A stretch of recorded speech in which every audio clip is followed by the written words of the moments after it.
Hello and welcome back to another video, and today we're reviewing Lian Li's brand new Lancool 216, which is available from today. It comes in three different versions. So there's a non-RGB version which is available for only $99.99 US. The RGB version that I have in black will set you back $109.99 US, while the RGB version in white is an extra $5.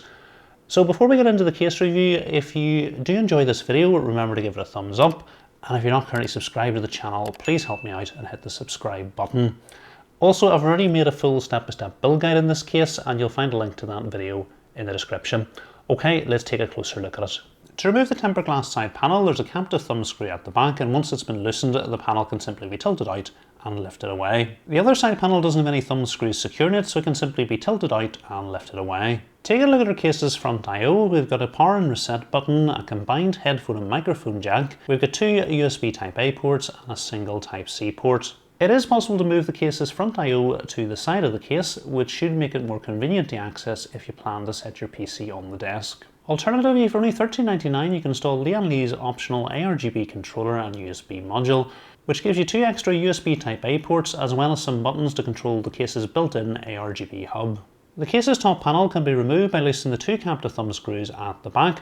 Once these have been loosened, the panel can simply be slid back and lifted away. Taking a look at the panel we've just removed, you'll notice there's no dust filter behind the mesh at the top of the case, although the holes in the mesh are pretty fine, and as most people are going to have this as an exhaust, a dust filter isn't required. At the top of the case you can fit up to three 120 or two 140mm fans. If you do decide to go with two 140mm fans at the top, there's going to be a little gap in front of them, and this can result in air leakage and turbulent airflow.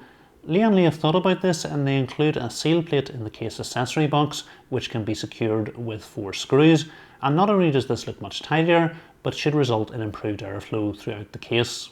Another really cool thing at the top is we've got a series of cutouts which are going to allow you to route the cables coming from any fans installed at the top directly through to the rear compartment of the case.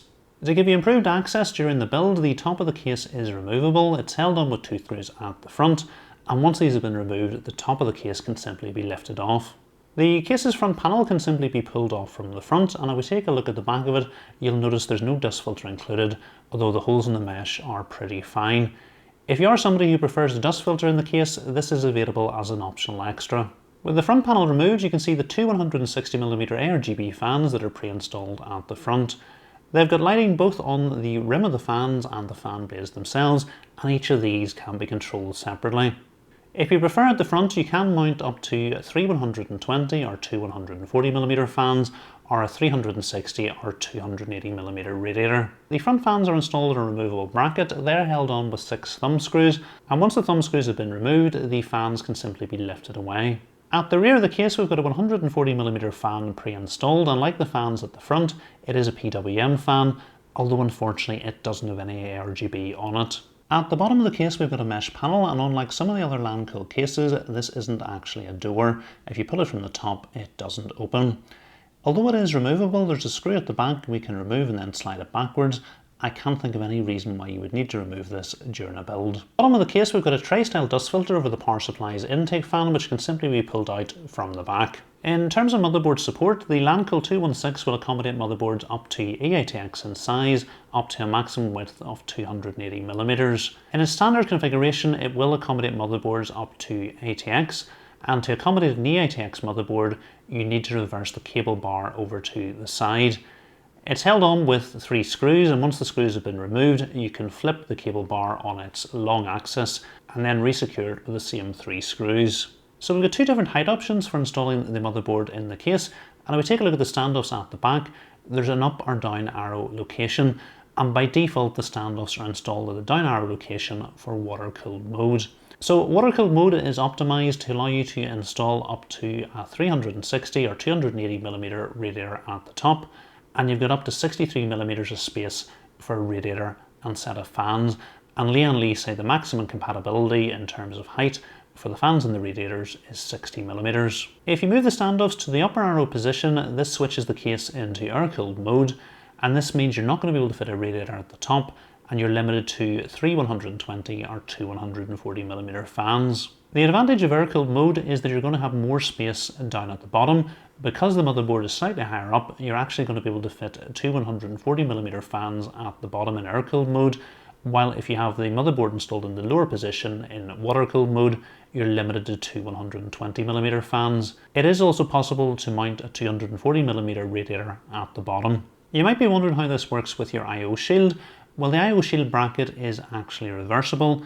It's held on with 4 screws. There's 2 at the front and 2 at the back. And once these have been removed, the I/O shield bracket can simply be inverted, adjusting its position. If you do decide to convert the case to air-cooled mode, you are going to be able to fit a pretty large air cooler with a maximum height of air coolers of up to 180.5mm being supported. In the case accessory box, we've got an optional fan bracket which allows you to fit a 120mm fan at the rear of the case behind the PCI expansion slots, which should offer improved airflow for your GPU. The first step is to fit the fan to the bracket with the 4 included screws, and then the bracket can be mounted to the rear of the case with the 4 included thumb screws. We've even got a little cutout down at the bottom to pass the fan cable through to the rear of the case. In terms of using the rear fan bracket, because it does have the potential to block the I/O for the graphics card, it is only going to work if you install your graphics card in the top 2 slots. And with most motherboards, this means that you're going to have the case set up in air-cooled mode with the motherboard installed in the higher position to allow you to use it. At the rear of the case, we've got 7 horizontal expansion slot covers, and you shouldn't have any problem fitting your graphics card in the Lancool 216, with graphics cards up to a maximum length of 292mm being supported. Another nice option that we have is we can actually rotate the PCI expansion slot bracket to a vertical position. There's 4 screws at the back that we need to remove, then we can rotate the bracket 90 degrees before securing it again with the same 4 screws. Next thing to do is to add 2 standoffs at the bottom of the case, and there's 3 different positions that we can install them in. Lian Li do recommend having them installed in the position closest to the motherboard, and if you use the case in its air-cooled mode, this is going to allow you to use the rear fan bracket behind the GPU. It shouldn't come as a surprise that given the case's low price point, the riser cable isn't included, and it needs to be picked up as an optional extra. If you want to go with a non-Lian Li riser cable, it is important to note the distance between the standoffs is 112.7mm, so make sure the riser cable you're going to go with is compatible. In the case manual, Lian Li recommends using the slot closest to the motherboard in air-cooled mode. So although in my build guide I did show that it was possible to fit a graphics card into this slot position in water-cooled mode, this wouldn't be something I would recommend doing. Once I added in the RAM and the I/O, installing the graphics card in this slot position was incredibly difficult, and it was putting pressure on both the RAM and the I/O tubes. So if you want to go with the slot closest to the motherboard, which is going to allow you to install the fan bracket at the back of the case, it is probably advisable to only do this with the case installed in the air-cooled mode, i.e. the motherboard further up, where the graphics card isn't going to be getting in the way of the RAM or the I/O tubing. It is also important to note that if you do install your graphics card in the vertical orientation, you're not going to be able to install fans below it. If you're not planning on installing fans at the bottom of the case, it is possible to mount 2 2.5-inch drives on the removable brackets at the bottom of the case. If you do install your graphics card in the vertical orientation, you're only able to install 1 2.5-inch drive over on the removable bracket towards the front of the case. If you want to install fans at the bottom of the case, you need to remove the bottom brackets. They're each held on with 2 screws, and once the screws have been removed, the brackets can simply be tilted up and lifted away. Lian Li do include some long screws in the case accessory box, which allows you to screw the bottom fans in from the top. Moving into the rear compartment, and cable management looks like it should be really straightforward. We've got loads of Velcro cable straps and cable clips, and as well as good to see we've got rubber grommets over the 2 main cutouts to the right hand side of the motherboard. At the top of the case we've got an ARGB stroke fan hub, and it's got 6 PWM ports and 4 ARGB ports. Below that we've got a controller tray for mounting your controllers, such as those for the Lian Li Unifans. Below that we've got 2 dedicated 2.5-inch drive mounting brackets. They're each held on with a thumb screw, and once the thumb screw is removed, the bracket can simply be tilted out and lifted away. You're then going to mount your 2.5-inch drive to it, screw it in from the back before returning the bracket. Our power supply is going to go down at the bottom of the case, and the Lancool 216 is compatible with full-sized ATX power supplies up to a maximum length of 220mm. We don't have any removable brackets at the back of the case, so you are going to have to slide your power supply in from the side. At the bottom of the case we've got a hard drive cage, which is movable and removable. There's a little lever at the bottom we need to push up, and that frees the hard drive cage up. It can be slid towards you and then moved to its second position closer to your power supply. An alternative, the hard drive cage can be fully removed by pulling up the lever and pulling it towards you. Taking a closer look at the hard drive cage, you'll actually notice it's actually two hard drive cages combined, and we pull the little lever up, they can be separated. In each half of the drive cage we've got a drive tray which can simply be pulled out, and in each of these drive trays we're going to be able to mount both a 2.5 inch and 3.5 inch drive. So this means in the Lancool 216 we're going to be able to mount up to 6 2.5 inch drives and 2 3.5 inch drives. So what I want to do now is give you a look at the build I put together in the case.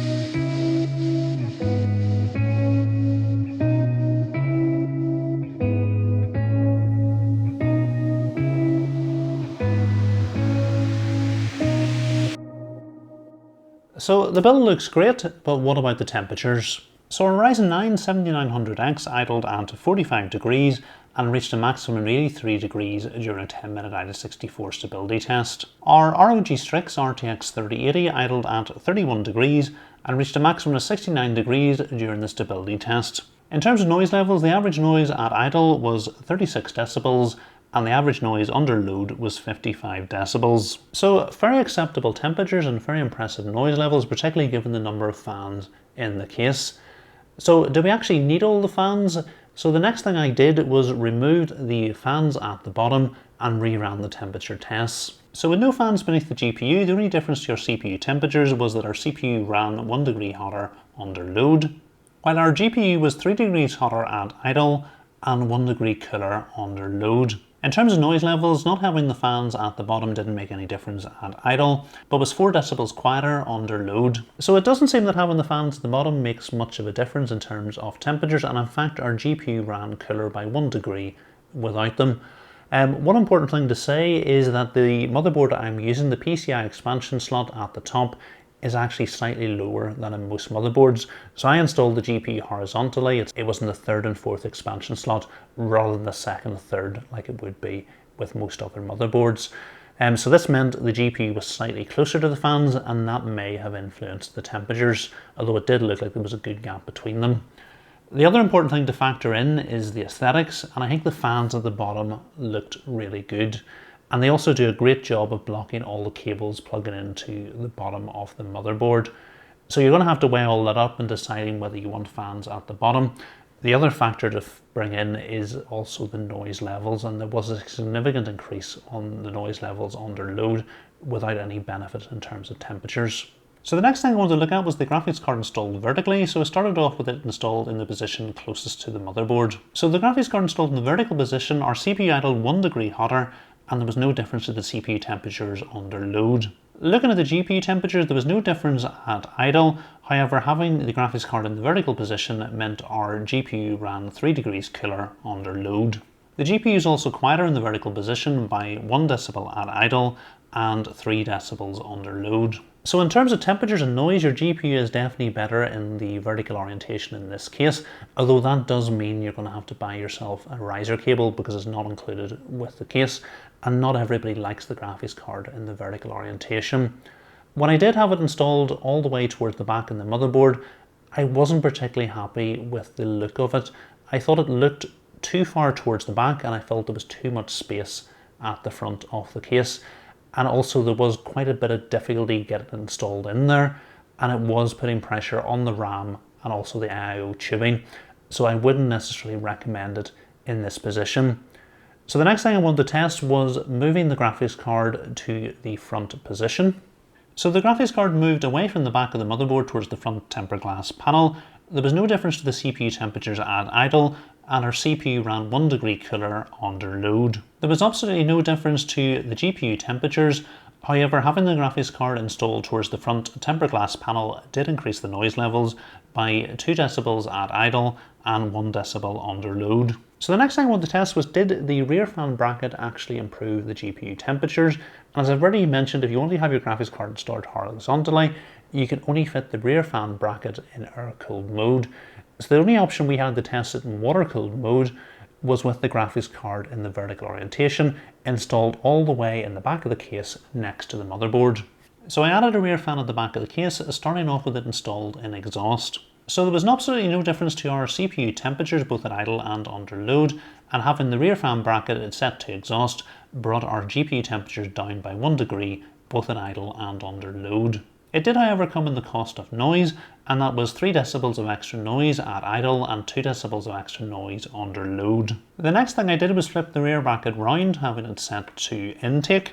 That made absolutely no difference to the CPU temperatures, although it did result in our GPU temperatures going up by 1 degree both at idle and under load. It was, however, quieter by 1 decibel both at idle and under load. So in terms of temperatures, you're not really saving that much with the rear fan bracket. It's going to cost you more money to pick it up, it's going to result in more noise, and it's going to mean that you're going to have to install your graphics card all the way in the back of the case next to the motherboard, where installing it was an absolute nightmare, getting it fitted past the I/O and the RAM and getting the screws back in where the motherboard was getting in your way. So I wouldn't recommend this option at all. I think if you want to go with your graphics card vertically in this case, forget about the rear fan bracket and install it actually where I have it now in the front slot, and you still got absolutely loads of space between it and the front tempered glass panel. It's going to look much better, it's going to be easier to install, and it's going to be much less noisy without the rear fan bracket and save you some money as well. If you want to go with your graphics card installed in the horizontal position, whether you go for fans or not at the bottom is up to you. I think for me, the Lian Li Uni fans at the bottom looked really good, and they were mostly an aesthetic thing. They blocked all the cables out at the front, and in terms of the noise, I think what you could do is really turn the noise down, adjust the fan curves when they're under load, so you're going to get to the benefits of the aesthetics without the added noise. So this brings me to one of the things I liked about the Lancool 216, and the first thing I liked was the price. For less than $110, you get a case that looks this good, that has this high build quality. Just look at the cable management at the back, the rubber grommets, the two 160mm ARGB fans at the front, the built-in fan and ARGB hub, the number of options you have got in terms of adjusting the motherboard position, inverting the rear PCIe brackets, even the rear fan bracket.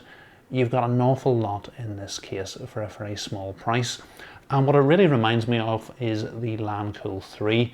That was an absolutely brilliant case with lots of options, but it was just really expensive and it put it out of the reach of most people. But at $110, this brings a lot of really cool features, a really high build quality, great looking case with good airflow at a really low price. So this brings me on to the things that I didn't like, and as I already mentioned, I absolutely loved the fans at the front of the case. Having the ARGB on the rim of the fan and the fan blade itself and being able to control them separately with the case's built-in hub was brilliant, but I just thought it was an absolute shame that there was no ARGB fan at the back of the case, and it would have been great to have included a similar 140mm fan at the back. Another thing that I have complained about with the Lancool 3 and other Lancool cases is the mesh panel at the front.